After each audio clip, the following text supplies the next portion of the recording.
En 2021, la dette extérieure de l'Afrique est estimée à plus de 100 milliards de dollars, représentant 36% du PIB du continent cette année-là. Un fardeau pour le continent qui s'est depuis lors alourdi avec une inflation qui fragilise les économies et les conditions de vie sur le continent. Le processus de restructuration de la dette des pays moins développés dans le cadre commun du G20 et l'initiative de suspension du service de la dette des pays dits les plus pauvres, inspirés au Club de Paris, n'ont pas encore atteint leur objectif. Le FMI et la Banque mondiale, qui tablent sur la dette de l'Afrique en marge des réunions du printemps 2023, suggèrent un ajustement par étapes.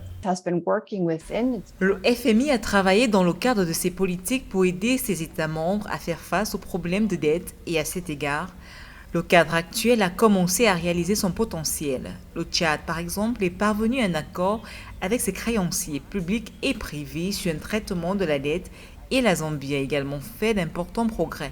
Néanmoins, nous pensons que le cadre doit être amélioré et nous avons fait des propositions concrètes dans ce sens.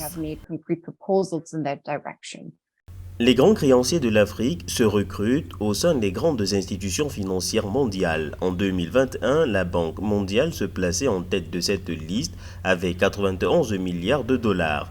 La Chine, quant à elle, premier partenaire commercial du continent depuis plus d'une décennie, est le premier créancier sur le plan bilatéral avec 80 milliards de dollars de créances. Des efforts accrus sont nécessaires pour améliorer la coordination des créanciers.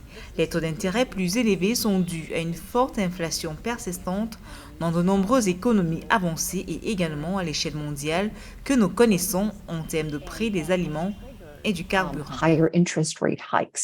La crise du Covid-19 et la guerre entre la Russie et l'Ukraine ont fragilisé les États, réduisant leur capacité à respecter les échéances de remboursement du service de la dette. Aussi, entre autres causes, la hausse des coûts d'emprunt, précipitée par le resserrement de la politique monétaire mondiale, a conduit 8 pays africains à un surendettement et 13 à un risque élevé de surendettement selon l'analyse de viabilité de la dette du FMI et de la Banque mondiale.